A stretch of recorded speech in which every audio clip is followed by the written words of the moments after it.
Bonjour à tous, je m'appelle Tania Lompré. L'éducation, l'immigration, la langue française, ça vous intéresse? Vous êtes au bon endroit parce que moi aussi. Ensemble, on va explorer plusieurs enjeux reliés de près ou de loin à la francisation, à l'immigration, à l'enseignement et à l'apprentissage. On va aussi aborder les politiques publiques et l'actualité qui sont reliées à ces thématiques. De mon côté, moi, je suis une fille super animée par l'idéal de faire du Québec un endroit où tous peuvent s'épanouir en français, avec ou sans accent. J'ai la tête qui foisonne d'idées, d'opinions et de solutions. On sera peut-être pas toujours d'accord, hein? Mais n'est-ce pas une des facettes de la diversité qui fait que c'est vraiment beau chez nous? Alors, bienvenue à tous sur le balado, avec ou sans accent. Bonjour à tous, j'espère que vous allez bien. Aujourd'hui, en fait, après avoir passé les derniers épisodes à se parler surtout de francisation des adultes, aujourd'hui, en fait, on va changer de population étudiante et on va s'intéresser à la francisation des jeunes, donc soit des enfants d'âge préscolaire, primaire ou encore des adolescents au secondaire. On va aussi se pencher brièvement sur les programmes de transition entre le secondaire et la formation générale des adultes. Donc, d'abord, qu'est-ce que c'est une classe d'accueil? Une classe d'accueil, ça va être une classe où on va justement pouvoir intégrer les jeunes nouveaux arrivants, non seulement par l'apprentissage de la langue, mais aussi par l'intégration scolaire et sociale. Donc, on va vraiment parler d'une classe d'ILSS ou une classe d'ILS, là, selon la personne qui va le prononcer. Et en fait, l'acronyme, c'est vraiment une classe d'intégration linguistique, scolaire et sociale. On va surtout aussi utiliser dans certains milieux, en fait, le nom de classe d'accueil. Donc, c'est la même chose. Et ça se peut qu'au courant de l'épisode, en fait, je passe là, d'une terminologie à l'autre, là, donc soit la classe d'accueil ou soit la classe d'intégration linguistique, scolaire et sociale. Donc, qu'est-ce que c'est une classe d'accueil? En fait, c'est une classe qui existe depuis la fin des années 60, donc depuis 1969, en fait, qui permettent aux nouveaux arrivants de niveau primaire et secondaire d'intégrer le système scolaire québécois, mais aussi de se familiariser avec la culture québécoise et d'apprendre le français langue seconde de scolarisation, en fait, pour pouvoir intégrer la classe régulière.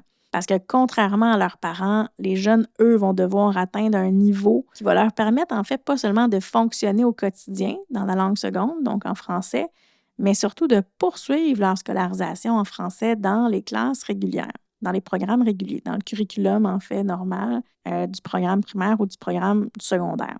En fait, les jeunes vont devoir apprendre plus le français de scolarisation. Puis au niveau de la différence entre le français langue seconde et le français de scolarisation, c'est que le français de scolarisation, en fait, est la langue avec laquelle les apprenants vont construire tous leurs apprentissages scolaires, et ça dans toutes les disciplines. Hein. Donc, ils vont devoir atteindre un niveau de français suffisant, en fait, pour faire des apprentissages en maths, en histoire, en éducation physique ou en sciences. C'est là qu'on voit la différence majeure entre la francisation des adultes et la francisation des jeunes. Donc, c'est vraiment au niveau de la langue à atteindre. Évidemment, là, on sait qu'il y a des adultes qui vont aussi, après la francisation, poursuivre leurs études, mais ce n'est pas nécessairement le but de chacun des adultes. Alors que si vous arrivez au Québec à 7 ans, ben même si vous ne le savez pas, en fait, l'objectif, c'est vraiment d'intégrer le curriculum scolaire régulier. Alors que peut-être que vos parents, eux, ce qu'ils veulent, c'est apprendre un minimum de français, puis une fois qu'ils sont assez bons, ben, d'intégrer le marché du travail. Alors que lorsqu'on est petit, en fait, notre objectif, c'est de poursuivre notre curriculum scolaire.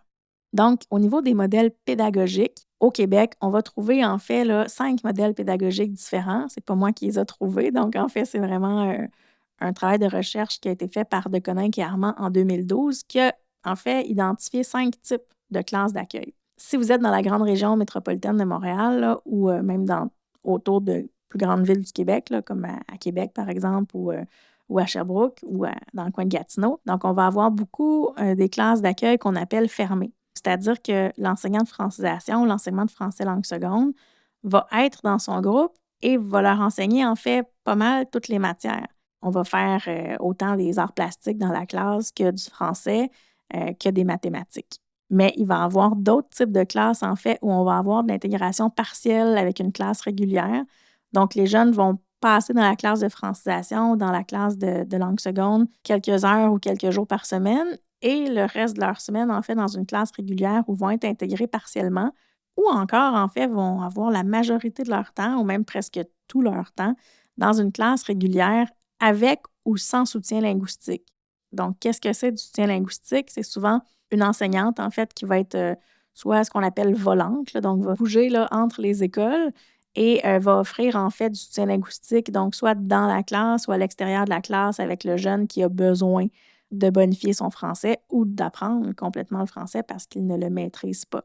Donc, selon les CSS, selon les écoles, selon les régions, évidemment, on va choisir ou on va utiliser un modèle pédagogique qui va répondre aux besoins, en fait, de notre bassin de population allophone. Donc, évidemment, si vous avez 2 élèves allophones dans votre école, c'est sûr que vous ne pouvez pas embaucher une enseignante pour qu'elle travaille à temps plein avec ces 2 élèves-là. Donc, ces jeunes-là vont être intégrés dans une classe régulière et l'enseignant va devoir, en fait, faire de son mieux pour que le jeune puisse suivre le curriculum. Évidemment, s'il y a du soutien linguistique, bien, il y a une aide qui est apportée à cet enseignant-là.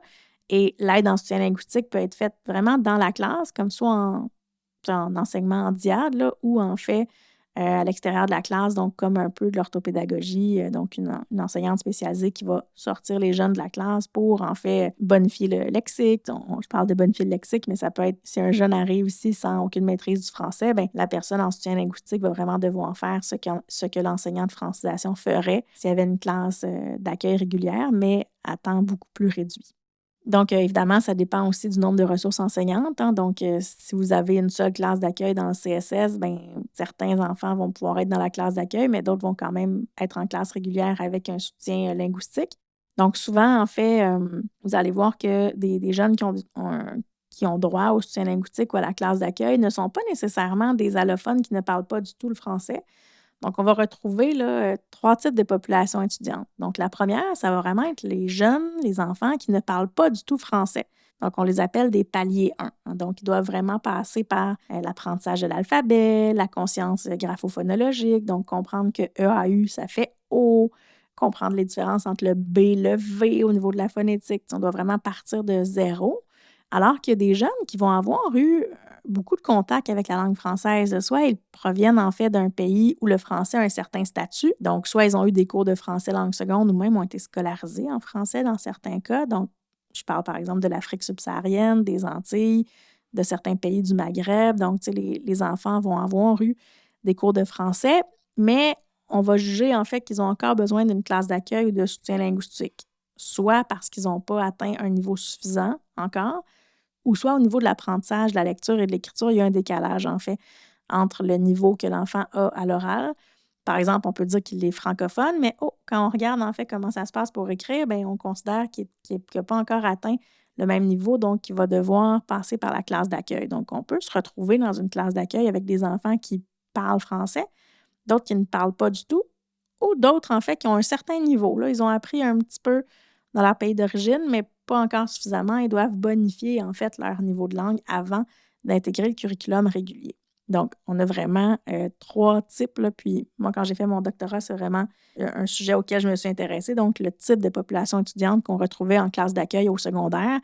Puis vraiment, on pouvait voir qu'il y avait un peu des 3. Donc, selon les CSS, bien, on va soit jumeler les enfants par niveau de langue ou les adolescents, puis se dire, bien, OK, on va faire des classes de palier 1, palier 2, palier 3, etc. On peut se rendre à 5 paliers, mais évidemment, on suggère en fait d'intégrer la classe régulière là, avant d'être arrivé au 5e palier, là, qui serait une très bonne maîtrise de la langue. Donc, souvent, selon le niveau à intégrer, donc plus vous intégrez, par exemple, un niveau scolaire bas dans le curriculum, donc pas bas en vouloir dire pas bon, là, mais si vous devez être intégré en première année, bien souvent, on va considérer dans certains CSS que les classes d'accueil au niveau préscolaire ne sont pas nécessairement utiles, que les jeunes vont arriver avec les mêmes types d'apprentissage à faire au niveau de la lecture ou de l'écriture, vont être intégrés soit tout de suite en classe de maternelle régulière, ou alors, tu sais, si on veut intégrer en secondaire 5, bien évidemment, on peut pas faire ça au même moment. Pour intégrer le secondaire, il faut s'assurer en fait que les connaissances, en fait, autant en lecture, en écriture, qu'en production orale ou qu'en compréhension, soient assez élevées. Donc, souvent, on va suggérer un palier 4, en fait, avant d'intégrer la classe au secondaire. Mais au primaire, on va être moins exigeant au niveau des paliers parce que les jeunes ne sont pas nécessairement, même en langue maternelle, arrivés au même stade. Donc, il faut faire attention avec ça. Il faut aussi penser aux enfants qui arrivent en classe d'accueil qui peuvent avoir des profils vraiment différents, hein. Donc, autant au primaire qu'au secondaire, on va avoir des jeunes qui proviennent de familles où, en fait, les familles ont fait le choix de s'installer au Québec, hein. Donc, on va parler souvent de l'immigration économique.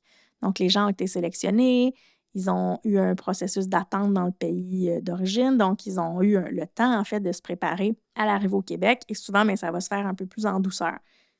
Est-ce que c'est parfait quand même? Non, hein, il y a des jeunes, évidemment, l'immigration, c'est pas un choix des enfants, hein, c'est un choix des parents, puis souvent plus d'un parent que de l'autre. Donc, c'est sûr que les jeunes ne sont pas nécessairement concernés ou on leur demande pas nécessairement leur avis, hein. Donc, arriver dans un nouveau pays, dans une nouvelle langue, ça peut être très complexe pour certains enfants, en fait, qui n'ont pas fait le choix ou qui, tu sais, que les parents ont fait le choix pour eux. Donc, souvent, tu sais, on va pouvoir se dire, ben oui, il y avait une attente positive à l'arrivée au Québec, mais d'autres fois, c'est le contraire, hein. Donc, il faut vraiment savoir, en fait, que même si les gens sont en migration économique, ça se peut que les enfants soient vraiment en choc quand même culturel ou qu'ils soient vraiment pas en situation d'apprentissage adéquate parce qu'ils sont pas encore bien, tu sais, ils ont pas encore, tu sais, c'est difficile pour eux là, au niveau d'avoir quitté leurs amis, d'avoir quitté leur famille plus éloignée, tu sais, de se retrouver dans un nouveau pays. Donc, tu sais, souvent, il y en a qui vont vivre ça de façon très heureuse. Ils vont être contents de ce nouveau défi-là et de cette nouvelle vie-là.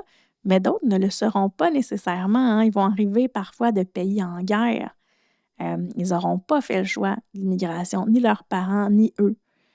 Ils peuvent être réfugiés, ils peuvent être demandeurs d'asile, hein, parce que la famille a quitté très, très rapidement pour une situation complexe ou parce que leur vie est en danger. Donc, évidemment, ces jeunes-là, ils peuvent avoir des traumas, ils peuvent être non disponibles à l'apprentissage, ils peuvent être en situation émotionnelle très, très lourde, hein, ils peuvent avoir besoin de soutien, ils peuvent avoir besoin des gens autour de vous, hein. Donc, souvent, l'enseignant en soutien linguistique ou en enseignement du français langue seconde va se retrouver seul, hein, mais il ne faut vraiment pas oublier que toute l'école va être nécessaire pour faire en sorte que ces jeunes-là puissent avoir un accueil adéquat.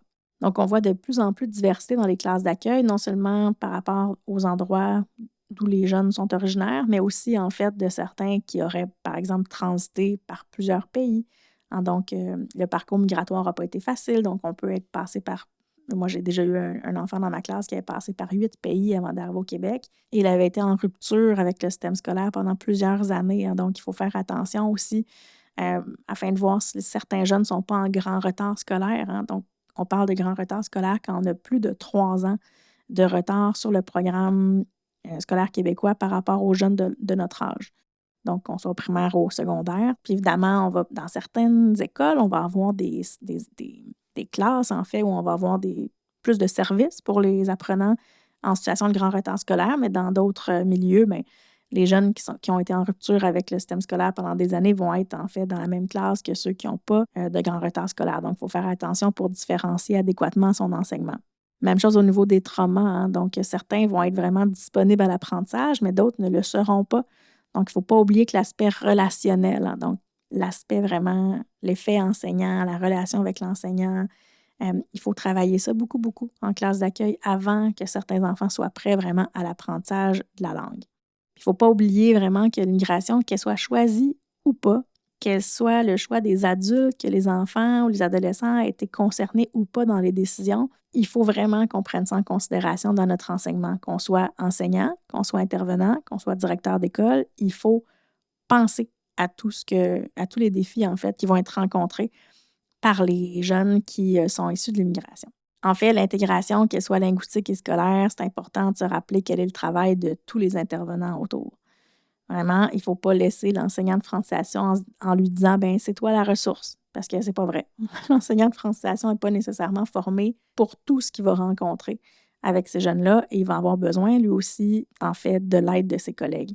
Quand on parle de collègues, évidemment, on s'en est parlé dans les épisodes précédents, il y a vraiment une formation adaptée au Québec pour l'enseignement du français langue seconde, donc qui est offerte à l'UQAM, à l'Université de Montréal et à l'Université Laval, au premier cycle universitaire, donc au baccalauréat vraiment d'enseignement du français langue seconde.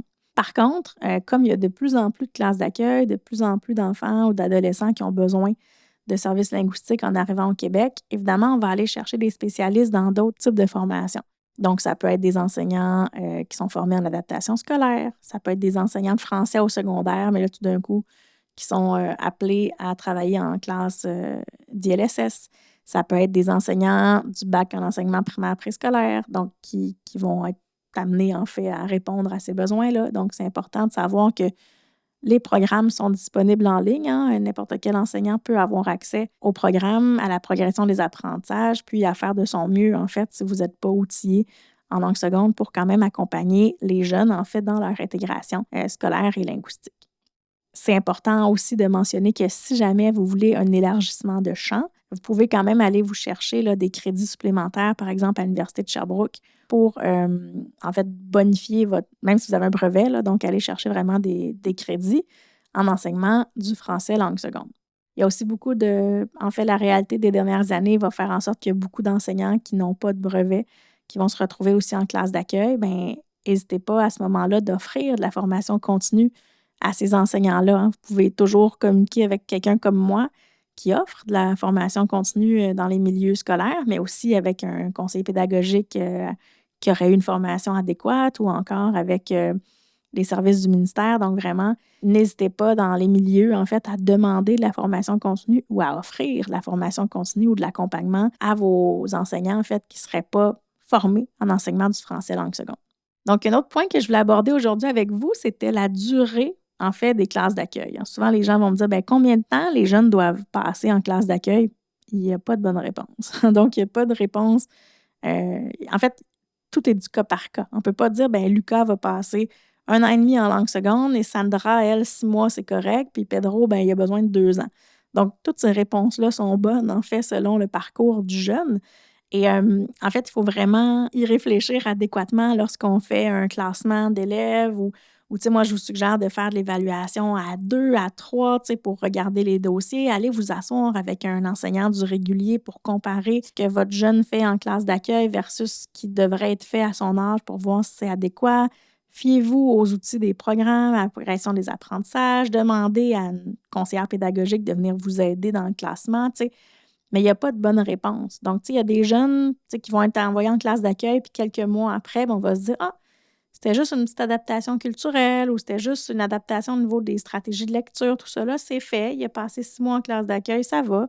On considère qu'il a atteint le palier nécessaire pour intégrer le curriculum régulier de son âge. Bien, tant mieux, il n'y a pas de temps fixe. Donc, au programme, on ne dit pas, vous devez passer tout le monde doit passer 20 mois en accueil ou tous les enfants doivent passer 10 mois en accueil. C'est pas là, t'sais.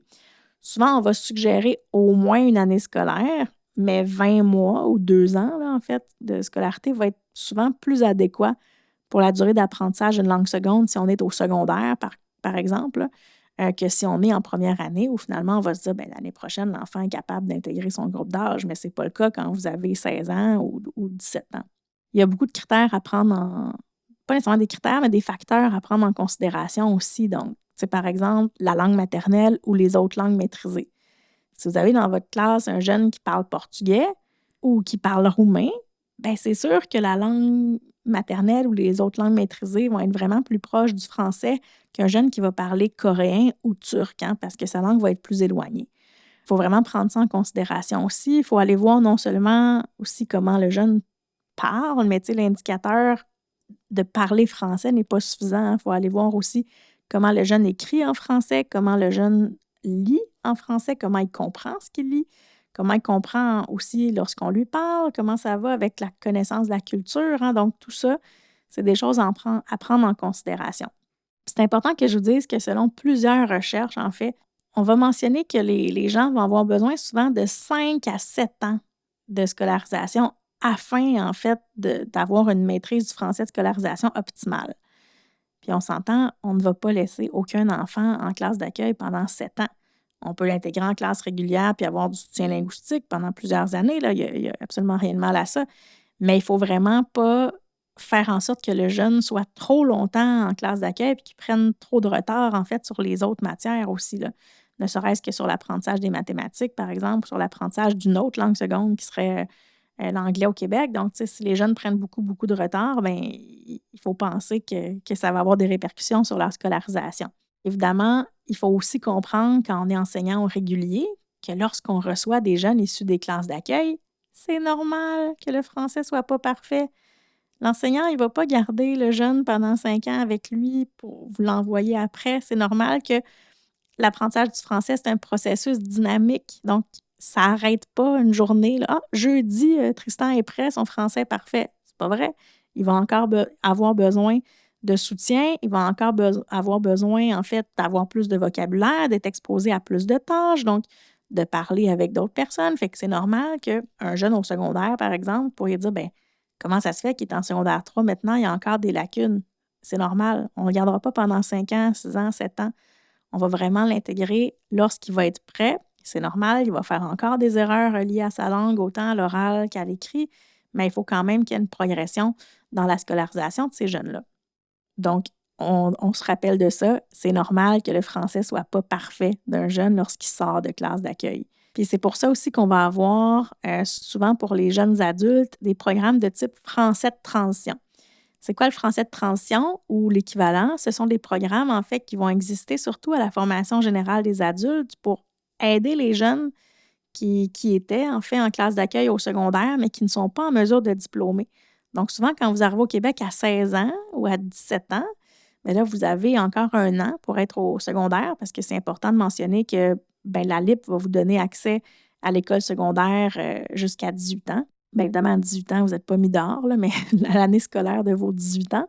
Mais après ça, si vous avez 19 ans, vous devez quand même poursuivre votre apprentissage du français. Bien, les programmes de français de transition vont exister à la FGA, donc en formation générale des adultes, avant que vous puissiez terminer votre cursus à la FGA, là, donc en maths ou en sciences ou en français langue maternelle. Donc, ce type de programmes-là sont de plus en plus disponibles, en fait, un peu partout au Québec. Depuis quelques années, hein, c'est quand même assez récent, mais ces programmes-là existent aussi pour les jeunes.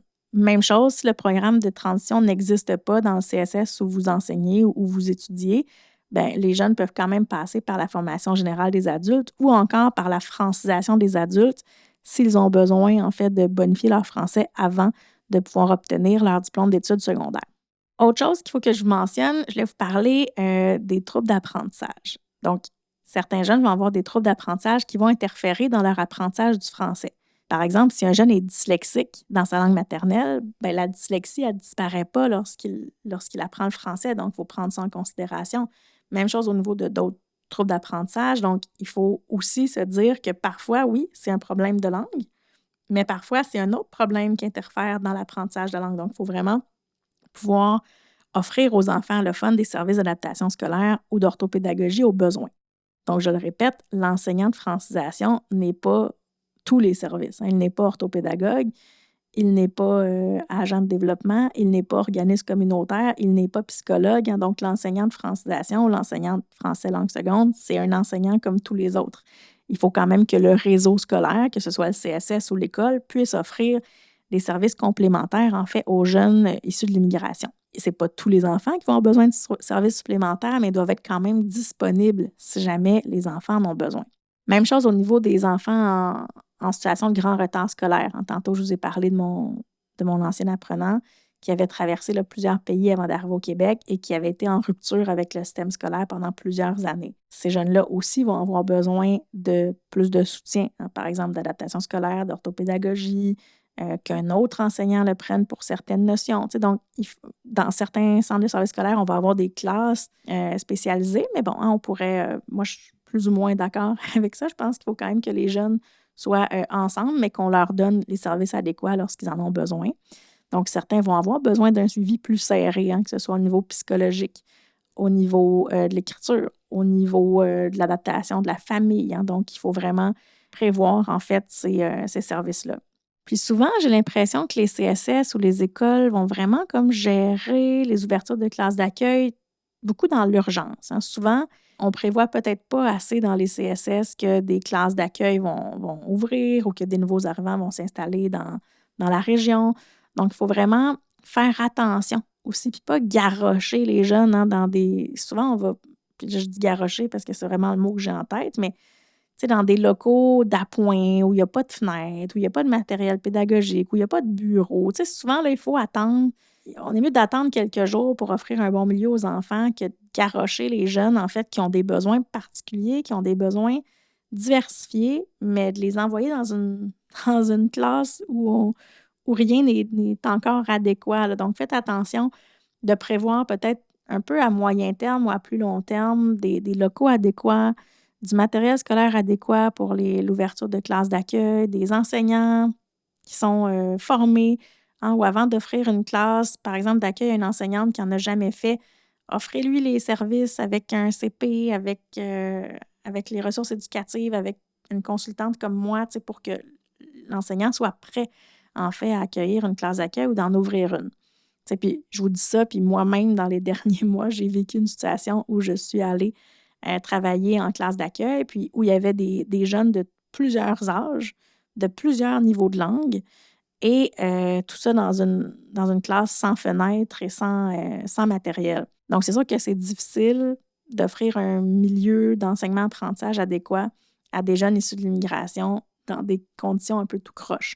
Même chose pour les enseignants et même chose pour le milieu qui reçoit des classes, hein. Donc, souvent, on va ouvrir une classe dans une bibliothèque ou dans un local qui avait une autre vocation, mais faites attention, essayez de prévoir ça un peu mieux au niveau des CSS et de l'organisation scolaire. Il faut vraiment avoir une vision à moyen terme et à long terme. Puis c'est normal, en fait, que les écoles souvent disent bien, on n'avait pas prévu qu'il y avait une nouvelle classe qui ouvrait en janvier ou une nouvelle classe qui ouvrait en novembre. On ne peut pas nécessairement savoir combien de gens vont arriver dans la ville ou sur le territoire d'un CSS, mais il faut quand même penser que dans les situations dans les dernières années où il y a de plus en plus de gens qui s'installent au Québec, qui vont avoir des services qui vont être nécessaires pour ces familles-là. Puis quand je parle des familles, bien, c'est important aussi de penser à créer plus de ponts entre les familles, justement, les écoles et la communauté.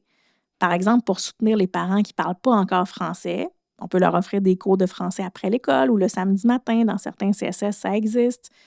D'offrir des services d'interprète, hein. Donc, souvent, vous voulez communiquer avec la maison, mais les parents ne vous répondront pas à vos courriels ou à vos téléphones parce qu'ils ne parlent pas français. Fait que, comment on peut, par exemple, faire des liens avec l'organisme communautaire du quartier pour peut-être trouver un interprète qui peut parler turc ou qui peut parler espagnol ou qui peut parler ourdou, ou d'avoir recours à des outils de traduction, de pouvoir vraiment s'organiser pour faire des liens avec la maison.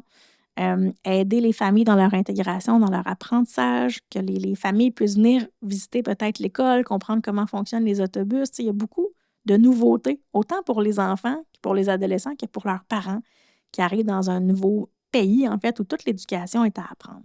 Puis, vous allez voir dans les prochaines années, mais aussi dernièrement, on se rend compte que tous les niveaux de scolarisation vont être touchés par l'arrivée des jeunes allophones, hein, qu'on soit à la garderie, au préscolaire, dans les maternelles 4 ans, maternelle 5 ans régulière, au primaire, au secondaire, à la formation générale des adultes, en formation professionnelle, au cégep, à l'université. Il y a de plus en plus d'apprenants allophones. Comment on peut mettre sur pied des services qui vont répondre à leurs besoins? C'est comme ça, le Québec est de plus en plus diversifié. Maintenant, que fait-on? C'est pour ça maintenant que je vais vous parler, pour terminer l'épisode, des pratiques gagnantes en classe d'accueil ou en classe de langue seconde, hein. Il y a beaucoup de choses. Je vais vous donner quelques idées. Évidemment, si vous avez besoin de plus d'idées ou si vous voulez vraiment mettre sur pied des projets, écrivez-moi, téléphonez-moi. C'est mon métier, hein, j'offre ce type de service-là. Mais quelques idées en vrac comme ça. D'abord, d'utiliser les langues déjà connues par les enfants, par les adolescents, comme des outils plutôt que comme des barrières ou comme des interdictions. Par exemple, si vous voulez enseigner un nouveau vocabulaire, par exemple, le vocabulaire des objets de la classe, bien, vous pouvez faire un mur de mots, comme on est habitué de faire dans des classes au primaire ou au secondaire. Au secondaire, peut-être moins, là, mais mettons au primaire, de faire un mur de mots, mais d'offrir ce mur de mots-là de façon plurilingue. Donc, par exemple, si moi, j'écris brocheuse, puis j'ai un mot étiquette brocheuse, bien, je pourrais faire une activité où tous les enfants reçoivent un mot étiquette blanc, où il n'y a pas de mots, mais où il y a une image de brocheuse et ils peuvent l'écrire dans la langue qu'ils connaissent, puis faire un mur de mots, en fait, bilingue, plurilingue, pour pouvoir avoir accès, en fait, au vocabulaire davantage. Même chose au niveau des règles de la classe, des règles d'éducation physique, hein, par exemple, mettez vos espadrilles, est-ce qu'on peut le traduire avec les enfants? Est-ce qu'on peut demander, par exemple, à du personnel de l'école ou à des enfants qui parlent la même langue de venir traduire certaines choses, d'afficher les traductions, de faire des activités pédagogiques plurilingues aussi, hein, par exemple, de lire un album dans la classe en français, mais de leur demander, en créole, c'est quoi un singe? Si on fait, par exemple, une activité ou une lecture d'album où le personnage principal est un singe, bien, c'est quoi en créole? C'est quoi en turc? C'est quoi en japonais? C'est quoi en arabe? Quels sont les mots de vocabulaire importants? De faire des liens avec sa langue maternelle. le passé scolaire là, des enfants, des adolescents, c'est pas une page blanche. Ils ont des connaissances dans la langue maternelle. Il faut juste qu'ils les transfèrent maintenant en français. Fait qu'il faut vraiment voir ça comme des ajouts et comme des aides, hein. Donc, vous pouvez les faire avec des outils technologiques aussi, hein. Donc, il n'y a rien qui vous empêche de les utiliser vous-même ou de vous-même d'aller faire, en fait, il y a un site web fantastique, en fait, qui s'appelle Fishlang sur Internet, où vous pouvez, comme enseignant, aller voir comment fonctionnent les langues de vos apprenants pour comprendre comment ils font des erreurs, puis comment vous pourriez les éviter ou comment vous pourriez les travailler. Donc, d'aller voir les outils qui sont disponibles, qui sont gratuits en ligne aussi, hein. Donc, de faire aussi plus de jumelage linguistique. Donc, d'aller vraiment travailler avec un collègue, par exemple, qui a une classe au régulier, au secondaire ou une classe au primaire, puis de dire, ben 2 fois par calendrier de 9 jours, on fait une activité collaborative avec les jeunes de la classe régulière pour qu'ils puissent avoir vraiment, que les jeunes puissent être exposés au français d'enfants, pas juste au français de l'enseignant, mais qu'ils puissent aussi se faire des amis, créer des contacts, nouer des nouvelles relations avec des jeunes de leur âge. On pourrait aussi faire plus d'intégration partielle, hein. Donc souvent, on les fait dans certaines, matières. Donc au secondaire, au primaire, tu sais, on va choisir souvent les arts, la musique, l'éducation physique, mais pourquoi pas aller le faire en mathématiques aussi? Puis d'aller demander, en fait, c'est quoi la démarche mathématique dans tel pays pour aller voir comment, par exemple, on fonctionne, qu'est-ce qui est différent, qu'est-ce qui est similaire, d'insister vraiment sur ce qui est plus similaire que ce qui est différent. Donc, c'est important aussi de demander peut-être aussi à vos collègues du régulier de venir donner un cours avec vous pour qu'ils soient exposés à comment vont fonctionner les cours lorsqu'ils vont arriver au régulier. Donc, c'est vraiment plein de types de choses que vous pouvez faire. C'est pas les idées qui manquent, hein. On peut aller vraiment aller regarder tous les types de projets qu'on peut faire. Vraiment, hésitez pas. En fait, c'est ça qui est le fun en langue seconde puis en classe d'accueil, c'est que tout est un objet d'apprentissage. Donc, tu sais, on peut vraiment utiliser une émission jeunesse, un album. On peut aller voir une pièce de théâtre, en organiser une dans notre cas. Tu sais, tout devient vraiment un contexte pour l'apprentissage du français, mais aussi pour l'apprentissage du système scolaire québécois. Donc, évidemment, n'hésitez pas à mettre des choses sur place si vous avez besoin d'aide. N'hésitez pas à me contacter si vous êtes un CSS ou une école qui cherche à bonifier ses pratiques en lien avec l'accueil ou la francisation des nouveaux arrivants. N'hésitez pas. Puis si vous êtes un enseignant qui a besoin de se faire accompagner, bien, n'hésitez pas non plus. Donc, si jamais vous avez d'autres questions sur la classe d'accueil ou s'il y a des choses que vous voulez éclaircir, n'hésitez pas à m'écrire et je pourrai probablement faire d'autres épisodes aussi sur certains aspects de la classe d'accueil. Donc, au plaisir et à bientôt! Merci infiniment d'avoir écouté Avec ou sans accent aujourd'hui. J'espère que nos échanges ont été aussi stimulants pour vous que pour moi et que vous serez à l'écoute pour les prochains épisodes. Avant de vous laisser partir, permettez-moi de vous poser une question. Qu'est-ce qui vous a le plus interpellé dans l'épisode aujourd'hui? Quelles réflexions vous ont traversé l'esprit? N'hésitez pas à m'écrire afin de partager le tout avec moi. N'oubliez pas de vous abonner au balado pour ne rien manquer et surtout faites découvrir Avec ou sans accent à tous ceux qui partagent notre passion pour nos sujets. Vous avez envie de travailler avec moi? N'hésitez pas à me contacter pour connaître mon offre de service et visiter mon site web. Au plaisir de vous retrouver pour notre prochain épisode. À très bientôt!